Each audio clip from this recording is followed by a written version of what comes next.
Vice President Leni Robredo lists down 5 specific measures the government must do once Metro Manila reverts to enhanced community quarantine or ECQ. In a Facebook video posted Wednesday, August 4, Robredo outlines her proposals in less than 2 minutes. Narinig po natin yung sinabi ng palasyo na gusto maging last ever lockdown itong paparating na ECQ sa NCR. Para marating yung goal na yon, kailangan tingnan ng lockdown bilang stopgap measure lang. Hindi ito gagana kung lahat ng ibang pandemic measures naka-status quo lang. The Vice President's proposals to ensure that Metro Manila's ECQ will be effective in curbing another COVID-19 surge are the following. Increase average daily COVID-19 tests from current 50,000 per day to 120,000 per day to determine which specific areas are hotspots. Centralize the system and database for contact tracing since different local government units are still running their respective systems. Be hospital ready, meaning the government must assist hospitals in hiring more health workers and ensure there are enough supplies of medicines and oxygen tanks. Administer COVID-19 vaccines to 750,000 people on average so the country will achieve herd immunity, and ensure indigent Filipinos and other beneficiaries receive subsidies. Lahat ito pwede nang gawin, pwede nang trabahuhin, para maabot yung pangarap na maging last lockdown na ito. As always, willing tayong tumulong sa anumang paraan para maabot ang mga layunin natin na makaraos sa pandemya. Due to the threat of the COVID-19 Delta variant, the Health Department says the public should expect heightened restrictions to curb the rise in cases. Health Undersecretary Maria Rosario Vergere says the government will now impose preemptive restrictions for moderate-risk areas for COVID-19. The DOH also says the highly contagious Lambda variant of COVID-19 has not reached Philippine shores yet. Vergere says the Philippine Genome Center is currently studying the variant and has not yet detected any case of it in the country. Meantime, the Philippines on Tuesday, August 3, receives another 3 million Moderna vaccine doses donated by the United States government. As infections climb in Metro Manila, local officials previously requested the national government to provide them with at least 4 million doses to ramp up vaccinations in the next 2 weeks. The conveners of the Isambayan opposition coalition say the legacy of decent and honest governance left behind by the late former President Noynoy Aquino will be a factor in choosing their standard bearer in the 2022 elections. In their weekly briefing Wednesday, August 4, convener Conchita Carpio Morales says there are traits of Aquino that they want to adopt in determining the presidential candidate they will be supporting in the elections. Aquino was the chairman emeritus of the once ruling Liberal Party, currently chaired by Philippine opposition leader and Vice President Leni Robredo. Robredo, who is still discerning her presidential run in 2022, is among Isambayans' 6 nominees for president. Morales cites integrity, character, competence, and winnability as essential qualities for Isambayans' presidential bet. Pero competence without integrity is more dangerous than integrity without competence. So kailangan i-balance natin yung mga traits na yan. Of course, winnability. Convener Teresita Deles also says, part of Isambayans' campaign is to bring back accountability in government.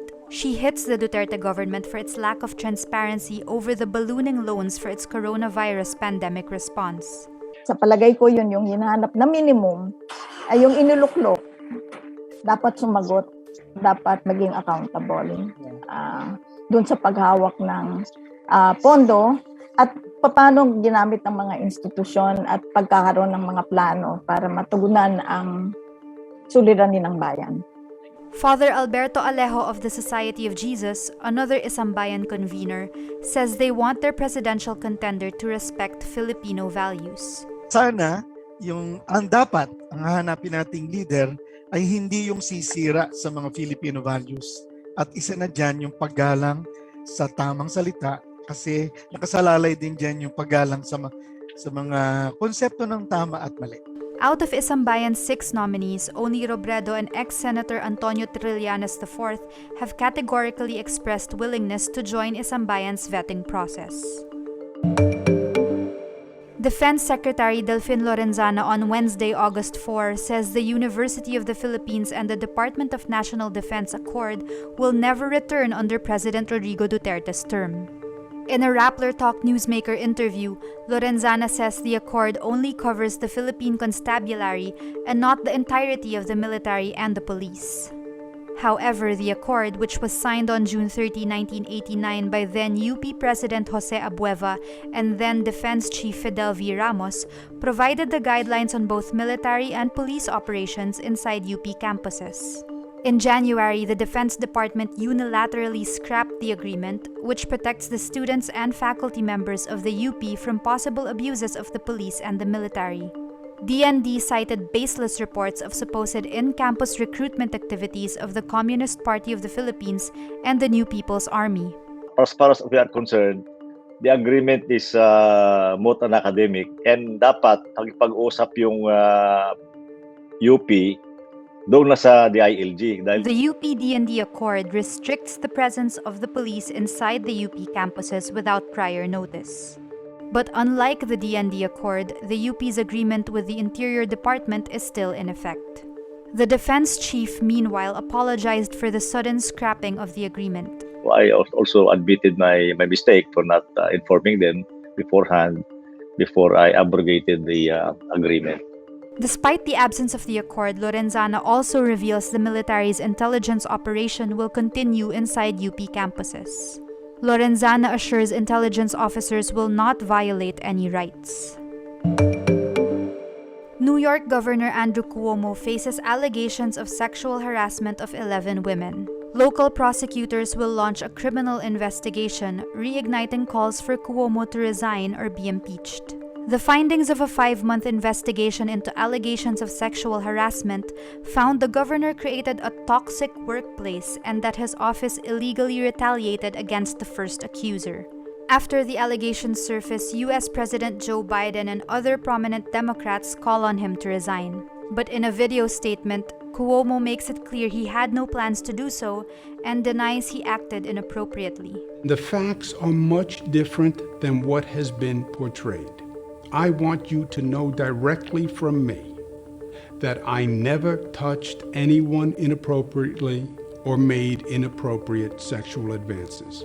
Cuomo says his accusers misinterpreted his words, gestures, and demeanor, insisting his behavior was always intended to convey warmth to the women. The New York State Attorney General says investigators spoke to 179 people whose statements reveal a climate of fear in which Cuomo sexually harassed women, many of them young. Online learning platform the Nas Academy takes down its page offering a traditional tattooing course by world-renowned traditional tattoo artist Whang-Od after the artist's grandniece Grace Palicas called it a scam. The page originally said Whang-Od will reveal all the rituals, tools, and methods for making traditional tattoos for 750 pesos. In a now-deleted Facebook post, Palicas said her grandmother did not sign any contract with Nas Daily to conduct lessons. Palicas also expresses her worry at their traditions being exploited. Now 104 years old, Whang-Od is recognized for keeping the ancient art of Kalinga tattooing alive by using a hand-tapped method with thorns and charcoal. The Nas Academy also features courses from broadcast journalist Jessica Soho, Miss Universe 2018 Catriona Gray, food entrepreneur and vlogger Erwan Yusaf, and wedding videographer Jason Magbanwa.